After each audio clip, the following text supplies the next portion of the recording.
Hello, my dear friends, and welcome to Dr. Monkey, where we laugh together, cry together, and hopefully take something away to treat each other a little better. Here's some interesting stories.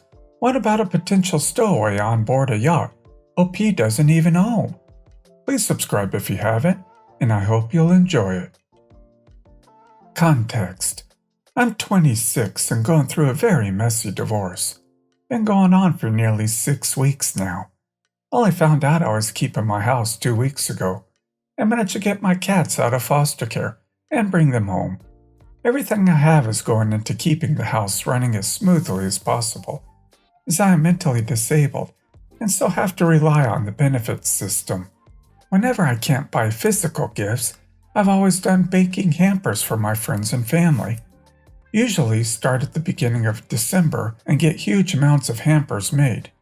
My friends and family know what is happening, and a majority of them have said they'd wait till January to get their hampers this year, as I've been scrubbing and sorting everything out as my ex-wife left me to do everything. Paperwork, finances, house, and our cats. Haven't stopped for 2 weeks until I finally collapsed, out of exhaustion, and then the flu got me this past week.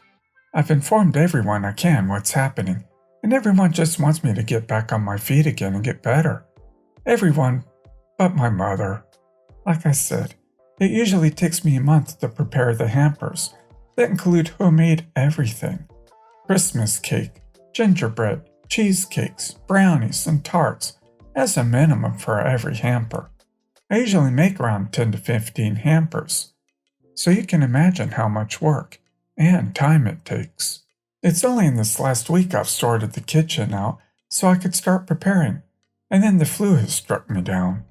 I've been sleeping most days because I physically can't stop falling asleep. My mother's coming down Friday night, Saturday morning. I've had to tell her I'm too physically ill and weak to do the usual orders in that time frame. I said that I'd do what I can, but most of it will come after Christmas now. That's not good enough for her. She said she wants the bare minimum 2 full-size cheesecakes, a vanilla bean one and a caramel one, with homemade caramel, mind you. And she also wants 2 full-size Christmas cakes. She's not a baker. She doesn't realize how much work just the Christmas cake is, never mind the cheesecakes. The only reason these are essential is because they're being gifted to the family members nobody likes. But we have to impress them anyway because they're on my stepdad's side of the family. I'm just so frustrated and tired and ill, and I feel like she's being entitled. This was the reason I stopped doing big batch baking for her. She always expected a variety of time-consuming desserts, ready whenever she decided she popped down. And it was my ex who told her to stop last time. I get it, it's Christmas. But I'm going through a horrendous time right now, and I'm just trying my best. I don't know about you, but I wouldn't mind getting one of those hampers. They sound delicious. I can understand Mom's excitement, so why can't she understand OP's position? Really now, why would family nobody likes be more important than OP? Are egos really so controlling? Or is it all the delusion of simply keeping up with the Joneses? In spite of being full grown and having my own family, the scars of growing up with an entitled father still rear their ugly head every once in a while. This particular event was one that, in all likelihood, saved my life. I share it now to pay homage to the beloved grandfather who stood up to my dad. This happened many years ago, but it was monumental enough to stay with me forever. I was home in Texas for a visit, as my dad was stationed in Germany. My father didn't accompany us on this visit with my grandparents. After the last visit, he'd wisely learned to steer clear. So by this point, I was 15 and starting to suffer emotional problems due to the abuse that my dad was heaping on me. I was withdrawn, my hair was starting to fall out, and I had constant panic attacks. My sweet grandparents could see that I wasn't well. I'd been abused pretty much my whole life, and secrecy and denial were embedded in my very psyche. When they asked me if my dad had done this or that, My knee-jerk response was to deny, deny, deny. After 3 weeks, my 16th birthday came around. My mom had agreed to extend our stay long enough for me to be in the States to celebrate. Now, my grandfather had the habit, since I was a young girl, of heading down to the local cafe every morning to have coffee with a group of men from the community. I never thought anything of it, nor did anyone else. That was his coffee time. End of story. One day, not long before we were due to fly back overseas, my granddad asked me to go to coffee with him. I politely declined. Who wants to go watch a bunch of old men drink coffee at 7 a.m.? He gave me a strange look and told me I was going with him the next day. He'd make sure I got up in time. Okay, sure, Granddad. I got to the cafe, and it was exactly what I pictured. About 7 old men, some in suits, some in coveralls. Granddad grabbed my elbow and guided me to a table with a well-dressed, imposing-looking man. As soon as we sat down, he looked at me with the kindest eyes I'd ever seen from a stranger. We spent about 20 minutes talking, mostly about my life in Germany. I went home and thought nothing more about it. My birthday was 4 days later. Then it was time to start getting ready to go back. My grandfather took me out the next day to get a new pair of shoes. I was shocked when he pulled up to the courthouse. He turned to me and asked point blank if I really wanted to go back. I said I didn't, but really had no choice. He replied, "What if it was your choice?" I said again that I didn't have a choice. I was terribly frightened of my father's wrath. With that, he opened my car door and guided me into the courthouse. We ended up in an office, and a judge walked in. The same man I spoke to at the cafe. I was stunned, but he and my granddad had been friends for years. He said, "So, young lady, I understand from your grandfather that you wish to be emancipated." Now, I didn't have the first clue what that word meant, but I knew that if my granddad said I did, I should agree. I nodded, and the two of them started talking a mile a minute. They look at me now and then, and all I did was nod. I knew something big was happening, though I didn't understand what. When we left, Granddad told me not to say a word to anyone, especially not my mom or brother. That night he asked my mom what she thought about me staying in Texas and starting school there. She of course balked at the idea. That night she called my dad, and he got on the phone with me and told me I'd better not try anything cute. I'd be on that plane, or he'd have me put in a mental hospital. I went in and told my granddad what he'd said, but Granddad just smiled and told me, "Get some sleep." Next morning I was up at the crack of dawn, and Granddad told me to go get in the car. I remember being so excited and frightened, because I knew something was up. In 20 minutes, I was in front of the judge, nodding and saying, "Yes, sir," to everything he said. We walked out and Granddad told me I was going to be very brave and trust him to tell me what to do. He took me to a little furnished apartment and told me to stay there. Granddad went home and told my mom I wasn't going anywhere near her or Dad again and handed her paperwork. She freaked out and called Dad, who called, and in his most entitled manner, and told the old man that he didn't know who he was messing with, and that if I thought he was just going to let me walk away from him, he'd make sure I was locked away until she's 30, and I can make it happen. Granddad told him if he ever came back to his town, there'd be a group of men with shotguns waiting for him. My mom and brother left the next week. I never said goodbye, because my granddad said there was no need to let them back in your head. I was an emancipated minor at the age of 16. At 17, I joined the Air Force. I don't think I'd have lived 2 more years with that man. I miss my granddad so much, but I hope he died proud of what he'd done for me, and who I became. Heroes come in many shapes, sizes, ages, and uniforms. It truly is a pity when a bad apple tarnishes a uniform, something we seem to bear witness to more frequently these days. It's easy to put ourselves in the part of Grandpa, but what would you have done if you were OP? Do you really think you could have been brave enough to stand up to your father? Was on a client's boat to take measurements for a job they'd like me to do. The place they docked is alongside a lovely sidewalk that is open to the public. I was on the front deck when I heard a family walk by. I was aware of them, but didn't look up until… excuse me. It spooked me as they were so close, so I looked up. A mother and child were standing on the sidewalk in front of the boat. Sorry, you snuck up on me. Can I help you? Sometimes people stop to ask me directions to a bathroom, or are curious about what I'm doing.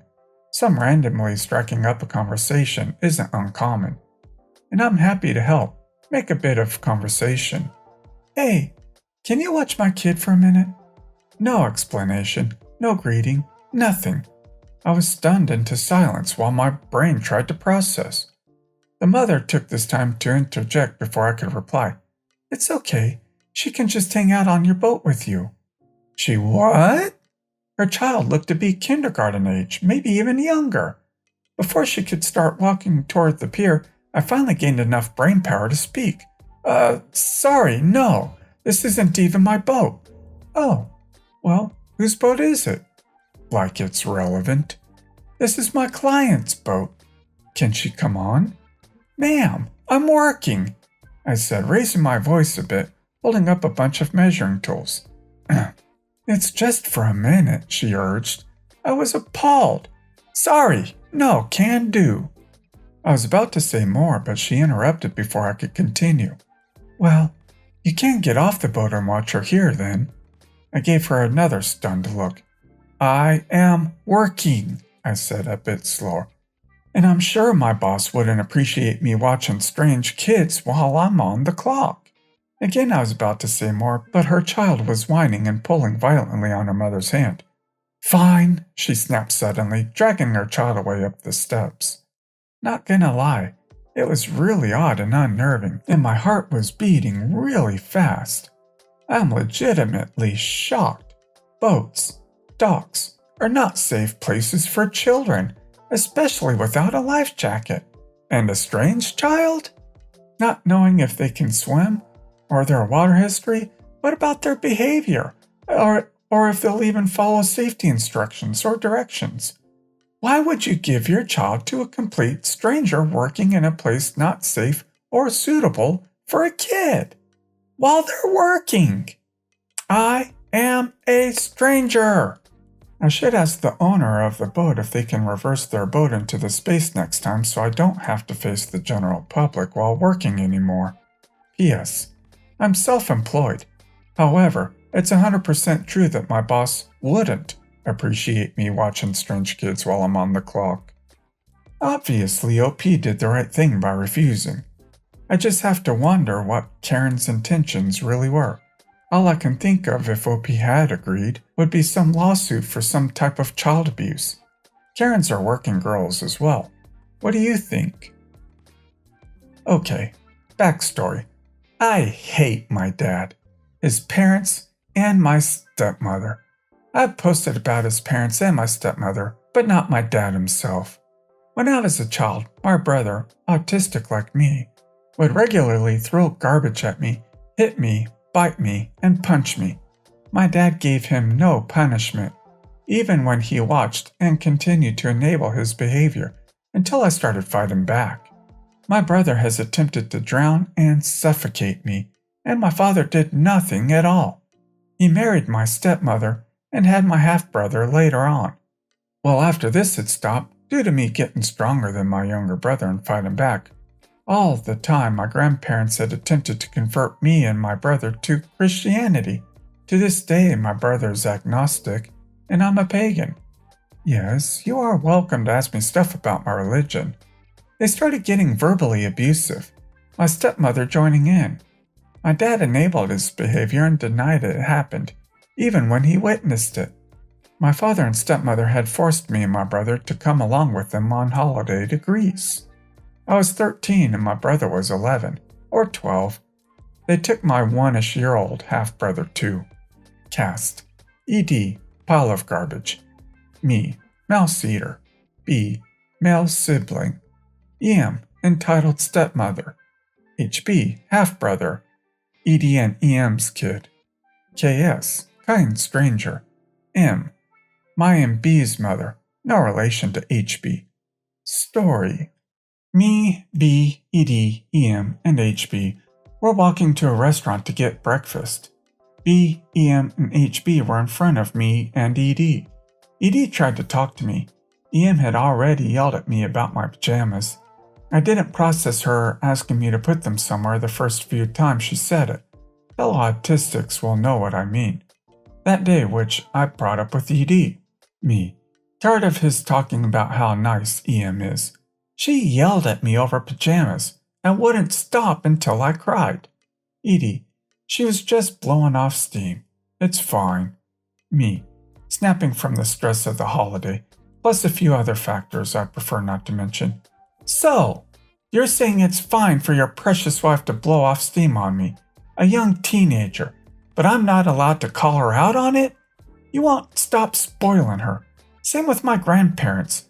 You won't stop defending them and enabling their behavior. ED. That's not true. They love you dearly. Me. You watch them insult my mother and religion, then scream in my face after dragging me across the room violently by my arm. ED. No, they didn't. Stop lying. Me. You always pretend the past never happened. Your parents did everything I said they did, and you watched. Stop being a spineless idiot and stand up for your kids. ED snaps and yells, Just go somewhere else. I don't care where, just get out of my sight. I protest and tell him he's a bad father for everything he's done. Keep in mind, this is Greece, in the summer, and none of us have sunscreen since the restaurant was really near and indoors. He keeps yelling at me until I leave. I found out later from B that he victimized himself and said that I said the most horrible things about his parents. He also acted like I did it unprompted. And when B called him out for kicking me out without any breakfast, water, or sunscreen, he said I deserved it, and EM agreed with him. I, of course, am getting sunburn all over my shoulders, limbs, and face. I'm really dehydrated and tired. So I find KS, who has his phone out, and ask if I can call M. He says yes. I call her and she picks up. M. Hello? Me quickly and briefly explained what happened. Furious. M. Okay. Go to reception and get a spare key card for your room. Then grab your phone and headphones and wait at reception. I'm calling your father to have him explain himself. I give Case his phone back and he wishes me luck. She apparently chewed his rear out and he denied it happened. After getting lost several times in the huge resort we were staying in, I find reception, our room, then eventually reception again. I sit there, get some water from the water cooler, and cool down a lot from the air conditioning. He faced no charges due to me being too scared to call the police. I know, I probably should have, but I doubted they'd believe me. I really wish I did, because he might have been given a sentence or justice of any kind. I'm now being pressured by people I know to make up with him. Can you imagine being abandoned by your parent in a foreign country? Especially being a teenager. It would be fine if OP is a boy, but if OP is a girl, can you imagine what could have happened? How many teens go missing while vacationing in other countries? How many are turned into prostitutes, mules, or slave labor? How many actually make it back home? OP was very lucky in my opinion to have a safe ending. If your child is acting up on vacation, what do you do? And we'll never know who the kind stranger is, but thank you to kind stranger for being kind enough to let OP borrow the phone to call her mother. Well guys, that's all for today. If you liked this video, please consider subscribing. And if you missed the last episode on the channel, I'm going to link it right here. The story is about a cowardly father, stepmom, and stepbrother who took unjust revenge against OP. Check this out if you haven't, and I'll see you next time on Dr. Monkey.